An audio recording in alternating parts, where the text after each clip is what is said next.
I think you're right. And I think, but again, thinking about that,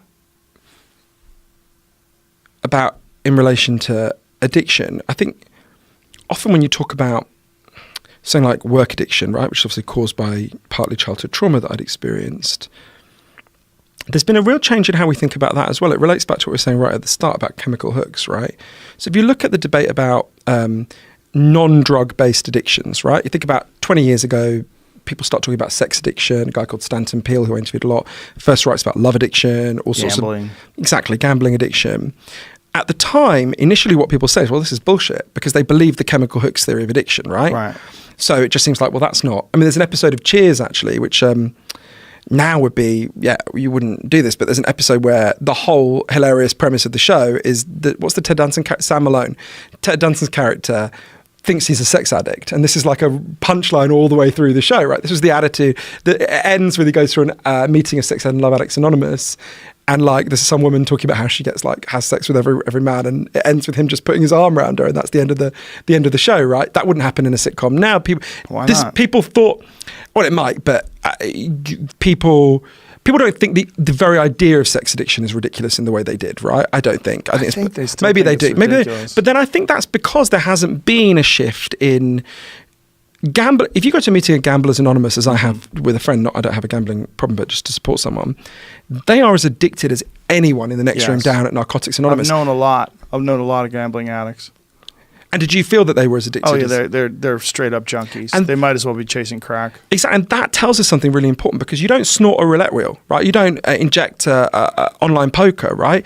If you can have, Professor Nutt said this to me, if you can have all of the addiction but none of the chemical hooks, that tells us about how we've overestimated the role of chemical hooks in addiction. There is a chemical hook. There's a dopamine addiction. Well, absolutely everything you do that you like gives you dopamine, a dopamine hit. So I think there's been this attempt to integrate it by going, oh, well, there's this pleasure in the brain. But it's also a self-destructive issue. There's something about gambling. There's a lot of self-hate involved, and this overwhelming feeling of failure that a lot of gambling addicts have because they fail so often, and they're always trying to chase the dragon. They're always trying to make up for all the past things they've gone wrong. With this big score, we're going to settle it out.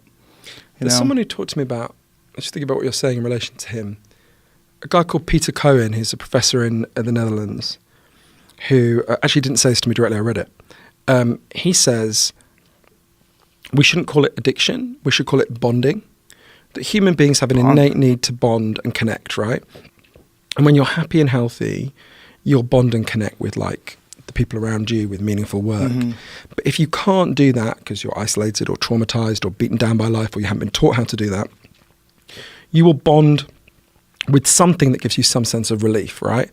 Now, for some people that might be porn, for some people that might be gambling, for some people it might be cocaine, alcohol, whatever. But he says if you only have one bond that's giving you any relief, you will obsessively return to that bond, right?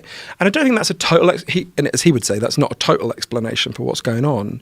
But I do think that is a useful way to think about some of these behavioral addictions, right? So someone I know very well, a relative of mine has a gambling addiction, and this is someone who has no alternative form of joy or pleasure in their life, right? And gambling gives a moment, well, lots of moments. Especially if you look at someone who's playing online poker, as I've done with my relative, they're not happy. Right? It's not like looking at someone watching a nice movie, right? You can see, and I don't mean, someone with an addiction problem playing online poker. Some people have, most people don't have a problem. Right. It's the relief of just being absent from your life for a moment, or for however long you play, rather than I went to this, for Lost Connections, my book about depression, I went to the first ever internet rehab center in the United States. It's a weird place. It's an impressive place, actually. I like the people there. It's in Spokane, just outside Spokane in Washington. It's called Restart Washington. And I remember going there. It was really interesting to think about this. I remember arriving. It's a clearing in the woods, right? A big wooden place in the clearing in the woods. And I remember absolutely instinctively looking at my phone and feeling really, when the minute I got out of the car, I'm feeling really pissed off that I couldn't check my email. I was like, oh wait, you're in the right place, right?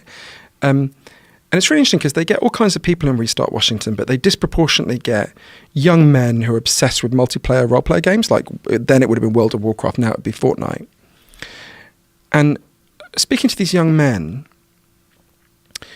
I remember having this realization talking to the woman who runs it, is an amazing woman called Dr. Hilary Cash, who said to me, you've got to ask, I think it relates to what you're saying about gambling, you've got to ask what these young men are getting out of this game, because they're getting something out of it, right?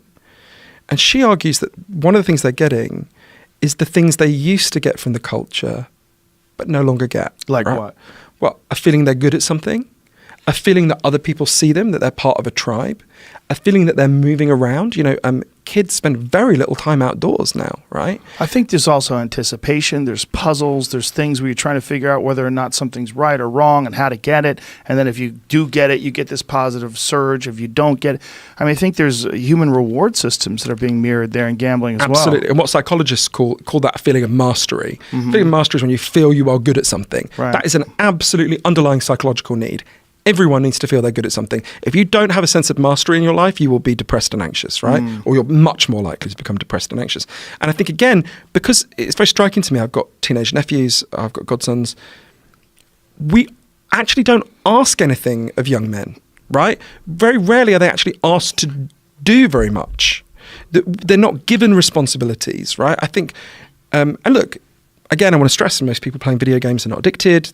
It's a perfectly good form of pleasure. They're for most very people. addictive. They're not. Most people playing them have a healthy relationship with them in the same way that I don't know if that's true. Okay, maybe tell me about. I think a lot of people playing them have a real problem with them. They take up massive hours of their time. It's a giant problem with young boys.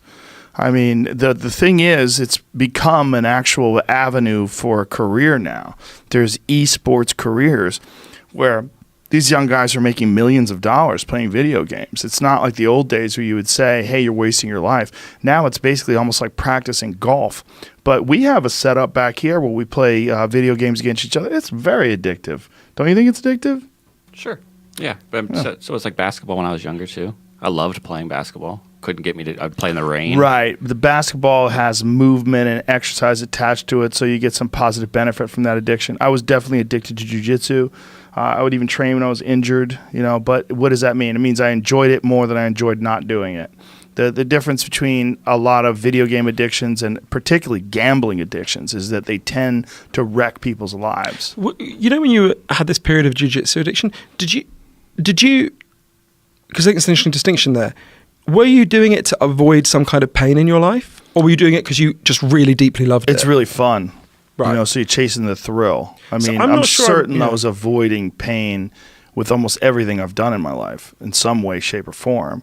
There's some of it where you're trying to do something positive to mitigate the pain or the frustration or the anger or whatever it is that's bothering you. But I don't, the video game thing was a real addiction, though. It was like a compulsion. And How long I wasn't did it last? doing it, years. Yeah. How did you get out of it, Joe? I quit. I just quit cold turkey. Stopped playing. I realized it was kind of messing up my life and my career. It was just taking up way too much time. And I came to a realization. I was like, I got to stop doing this. I'm just playing way too much. And so I just said, the only way, I'm just too competitive. I enjoyed it too much. And so the only way to do it was to stop playing it altogether. And we started playing it again recently after more than 15 years of ever playing it at all. It's still addictive, but I'm so busy now I can't really fall into the grip of it. I'm actually just enjoying it for an hour here or there. But that's so interesting in itself, isn't it? That's a bit like the rat part principle. It feels to me, correct me if I'm wrong, that like the more you have in your life that is meaningful, that is good and gives you pleasure or a sense of mastery, the less space there will be for these objects of obsession to come in, right? And I think that is a principle that's true. This was the principle behind the Portuguese drug decriminalization, right? If we give people good lives, they will not want to anesthetize themselves so much. It was the Swiss principle. And I think we all see that in our lives to different degrees. The